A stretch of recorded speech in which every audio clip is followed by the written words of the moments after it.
If you feel like you have no impact on the outcome of the game, this is an amazing coaching session to watch, because in this coaching session, I'm gonna go over the underlying fundamentals that allow you to have more impact and actually influence the outcome of the game. Really valuable session. If you have any questions, let me know down below in the comments. Enjoy, boys.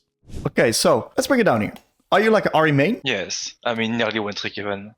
Okay, very good. I used to play Oriana, Yeah. but I can't anymore. I like Lux too, and Okay. Gwen. But I play every role at all the plat level, so basically emerald. Okay, very good. Okay, and what do you think you're like doing well when it comes to the game fundamentals, and what do you think you're struggling with a little bit? I'm not sure. I'm not very good at seeing what I am do well. Okay. So you're just kind of very intuitive and you just go with the flow. Not really, but it's more like I'm not sure. You're unsure. What are you unsure Yes. about? I mean, I'm adopting a lot. What did you say? Maybe it's I'm adopting a lot. You doubt yourself. Yes.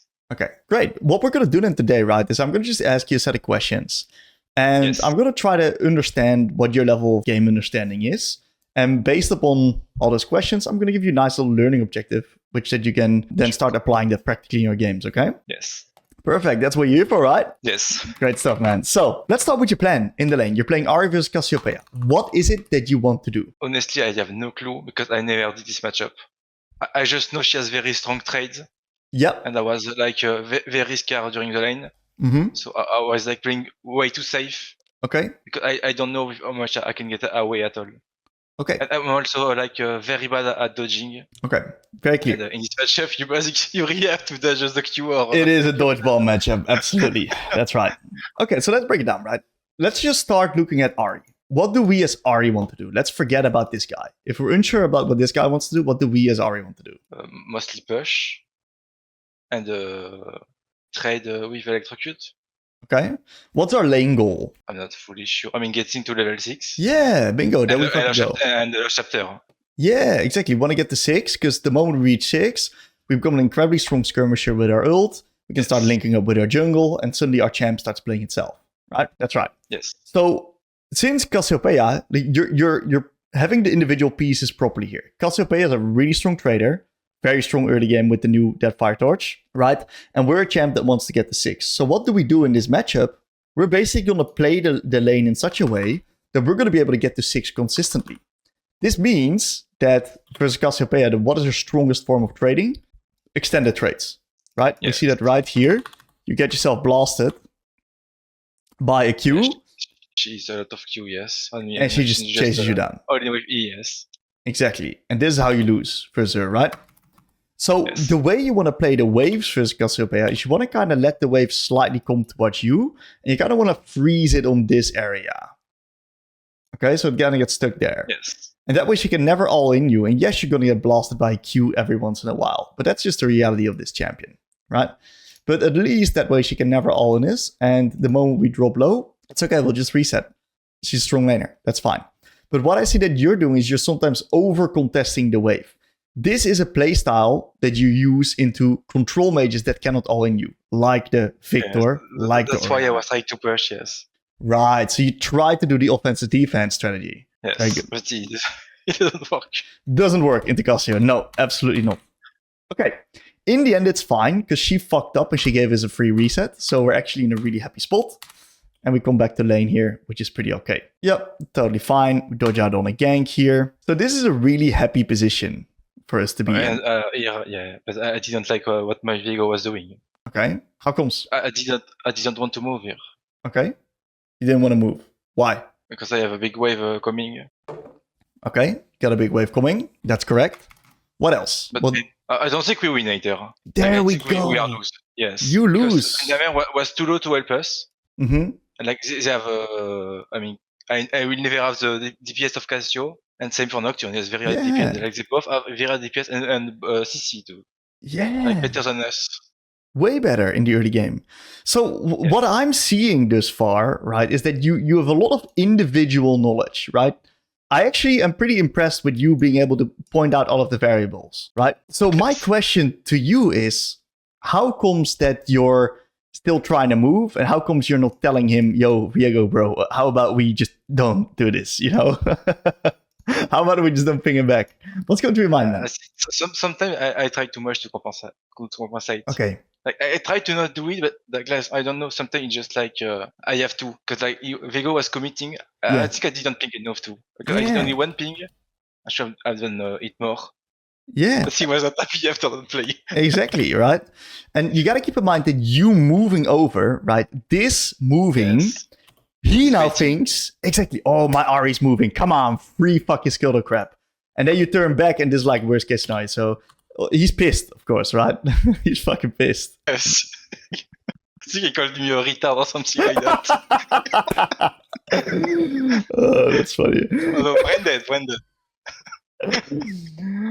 Oh, that's too fucking funny, actually. I like that. That's so funny. Okay, so yeah, this was a really, really funny sequence here. Very good. So this is like a perfect wave set. Like this wave set is so good for us here. Very, very nice. Nice Q. Pretty good stuff. Yeah, we can thin the wave out pretty effectively as well.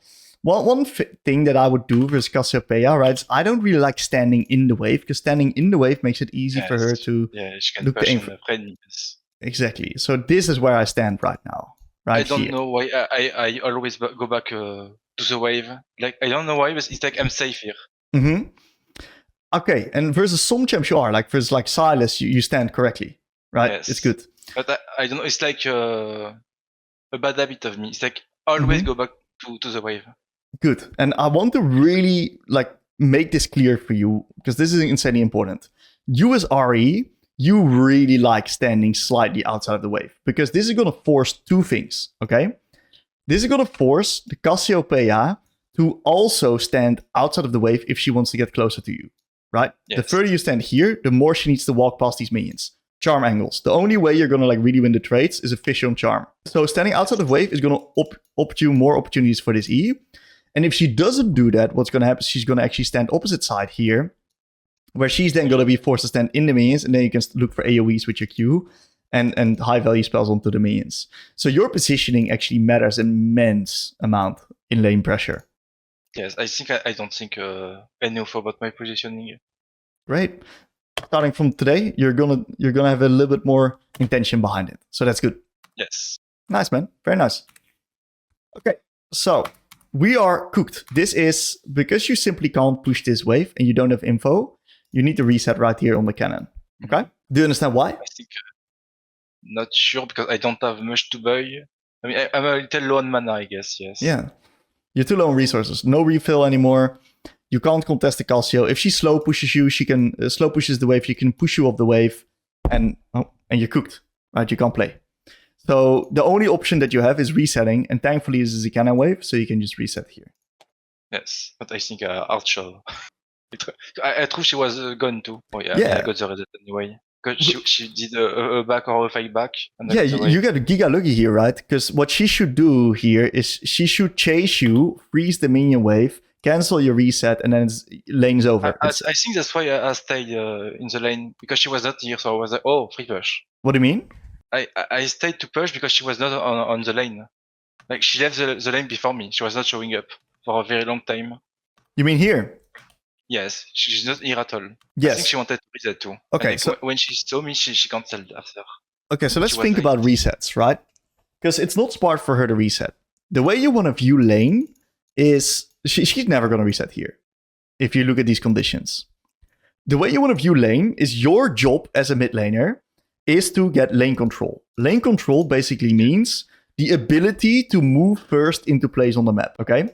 If you look at the current conditions, who's in lane control right now? Cassio, I'm losing the lane right now, yes. Yeah.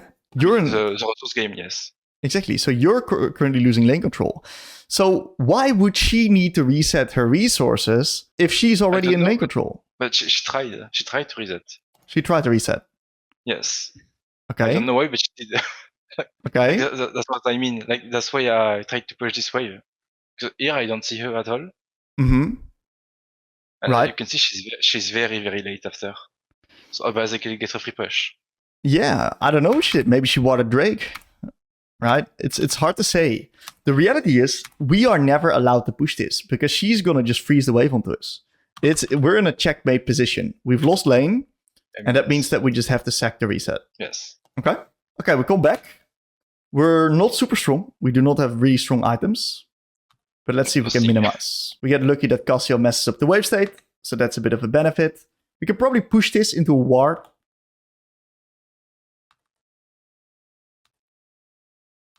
Yeah, not bad, dude. Not bad, not bad. I like that. And we secure the dragon with the Viego. Pretty decent. Great, so what's going through your mind right now? What's your plan? I'm not sure. I don't remember what I was thinking. Okay. But basically, just scale and try to play for bot lane. Why bot lane? I don't know. Because that's where Viego was mostly playing. Viego! There we go. Yeah, so bot lane is not the important factor. The jungler is the important factor. Yes. I mean, yes. Exactly. Right. So that's good that you mentioned Viego, right? That's what matters. So yeah, we want to play with our jungle, see if we can make plays happen. See if we can avoid the waves, the lane versus this Cassiopeia. And we see a little bit of action going on bot, and we do a bit of hovering. This is good. I like this. You want to be extremely careful with cues like these on cannon wave states, because if she decides to like hold this wave state, you can't play the game. Yes. Yeah. Okay. Nice. We get the wave. Not too bad. Not too bad. Not too bad. Okay. Get this wave out as well.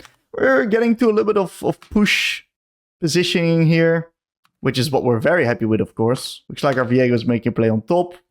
Maybe we can get a bit of vision out. Yeah, we reset. We can reset.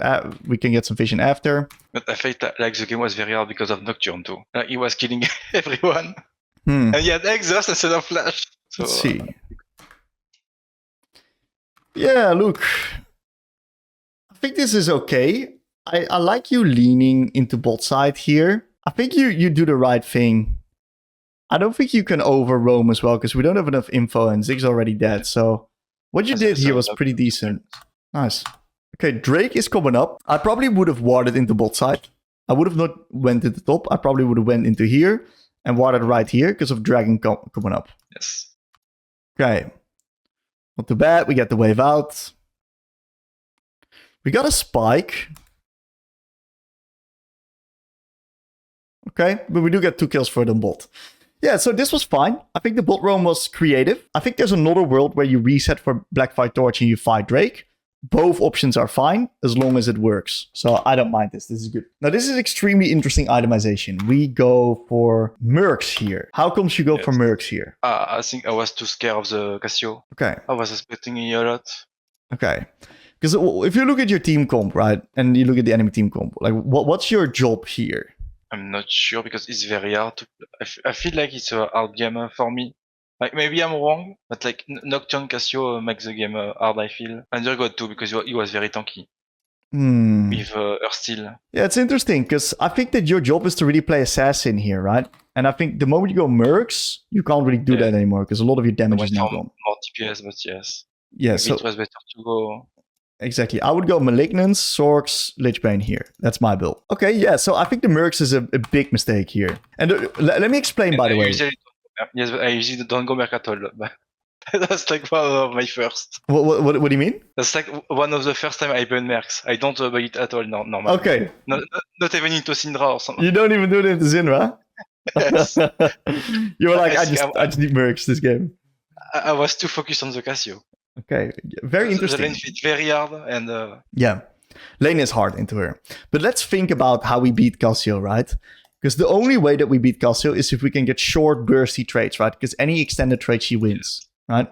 So what is Mercs going to do? It's going to allow us to... Extend the trade, Extend the trade, yeah, right. And we don't win that. So Sorks has more pen, and that's how we can short, snappy plays. The only reason you could maybe get for this... the tenacity, but it's pretty whatever versus these guys, you know? Yes, that's good, yes. Yep. So we go into mid. We don't have R, so we're going to be a little bit careful here.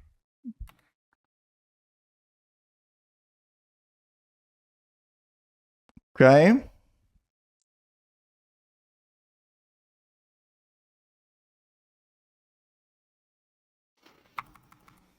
I think I should have went back to mid. Yeah, I think that's indeed the... I forced a bit too much, yes. It's hard because Cassio's there as well, but if Viego overs you, it's fine. There was Ash also behind. Yep. The tricky part is that you didn't have R, right? No R means that it's really hard for you to make a play. Okay, not too bad. Not too bad. Not too bad. We see some action on mid. We derail into mid. We move mid. Okay, good step back. A little bit of W usage specifics. You use your W for move speed here, and it actually goes onto the grubby. Yes, I did too early. I mean, I didn't see it. Okay. We do get a kill, we push out mid, and we actually hit plate. So I really like this. This is quite good. I like that you stay mid and you keep hitting.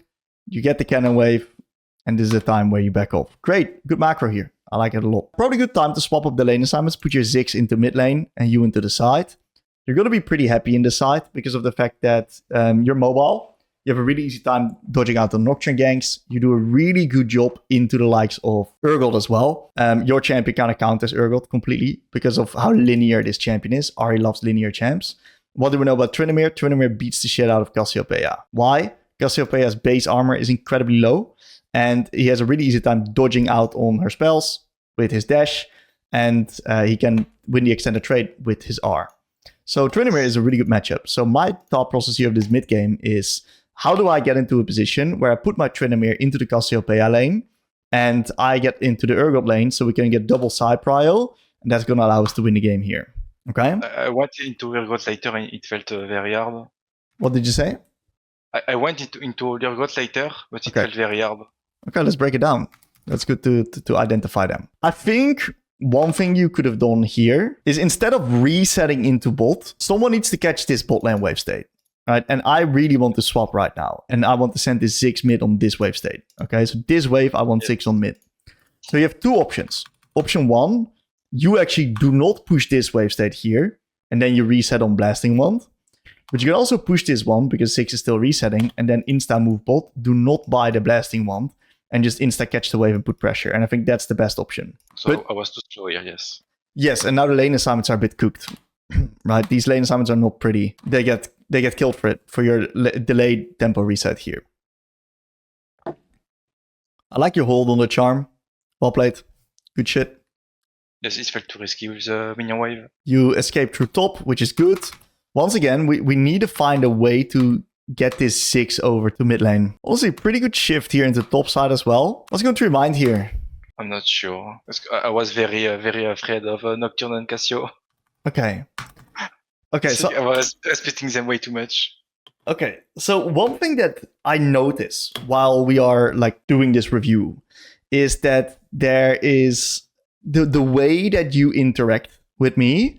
I sense a lot of insecurity. Yes, I do lack confidence, yes. You lack confidence. So let's go a little bit deeper on that, right? Because confidence is the number one key to climb in League of Legends, right? Well, how comes that you're feeling unsure? Is there any? Are you scared of something? Are you scared of being judged by your teammates? Are you scared of not looking not really. good? Just I'm very harsh on me. You're harsh on yourself. Yeah. Yes. Very way too much. Okay. So you're since always and about everything, not just League. Okay. So you're incredibly harsh on yourself. Yeah, nice. Okay. What makes you hard on yourself? Where does it come from? I don't know. I'm just like that. I feel. But it's like I'm not as good as I would like to be. Right. And like I can see a lot of mistakes, but I feel like I can't fix them. Right. Okay. So the way I interpret this, and correct me if I'm wrong, you think you could be better than you actually are, and you're not happy with where you're at right now. Yes. Okay.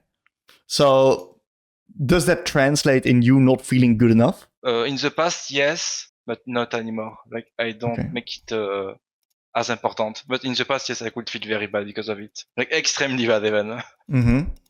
Like I don't want to do anything anymore, stuff like that. Okay, so you just quit. The whole day is dead because of that, yes. Right. But not anymore. Okay. Yeah, it's a very interesting thing, dude. It's a very interesting thing. It looks like you're dealing with some outside of game stuff. Yes. And what I'm especially seeing in this entire review is that you're actually a pretty smart guy. Okay. You're actually pretty decent on Ari, right? You've actually got a pretty okay idea of what to do in the game, right? Of course there's holes. Of course there's stuff to improve. Yes. But the number one thing that I see is lacking completely is your confidence and your ability to articulate a thought and also communicate that with your team. What you're doing is you're riding the waves, dude. You're riding the waves. And that means that you never get anywhere because sometimes it's ebb and sometimes it's flow. So you go up and you go down. Yes. Right? What we're going to need to work on, right? If we're going to book some progress when it comes to League, what I want you to do is I want you to start building this confidence and I want you to start sailing through the tides instead of being carried away by them. And the way that we do that is by implementing the commander mindset. Okay? Yes. Have you ever heard of that one? No, I don't think no. Okay. So the commander mindset basically means everything that happens in the game is going to be our decision, right? It's going to be our play. And we're going to try to take control of the game. Everything. Okay? Yes. I had like control recently of the game. Like it's how I felt with my like the past few that I played. I felt like I depend like if I have a good team I win, if I have a bad team I lose. Yes. That's how I felt. Makes total sense, right? We're going to swap that around. Okay? If you make the right call, you're going to win. The right calls. If you make the bad calls, you're going to lose. But that's good. Because if you make the bad calls and you lose, what happens? You learn? Yes, exactly. If you fuck up, you're going to learn very fast because it's going to feel pretty bad. Yes. It does. So what happens when you make the right call? You're going to learn as well, right? So to build this, right, to get into step one here for you, and this is the most important thing for your climb right now, is I want you to have like a baseline hypothesis on what you want to do at different parts of the game. Okay?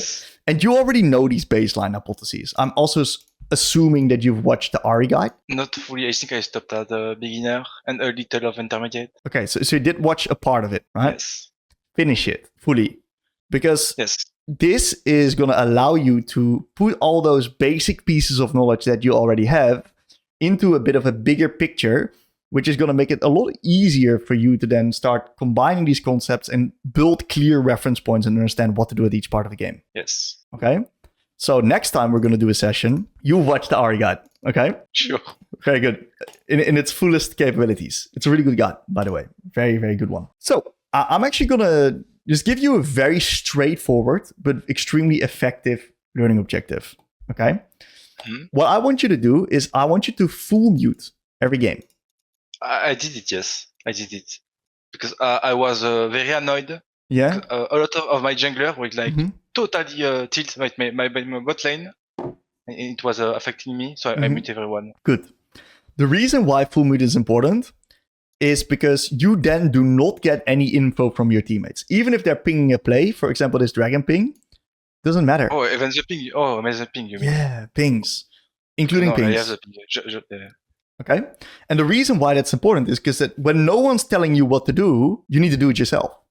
Right? So this kind of forces you into this commander mindset. So this is what we're going to do. We're going to full mute every single game. And starting from level 6, each deployment, and this is going to be your in-game learning objective, right?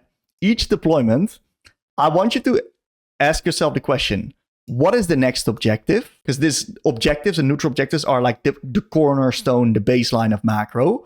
So if you constantly be aware of these and you can identify if you want to fight around it or not, you can have yourself a baseline understanding of what you want to play for.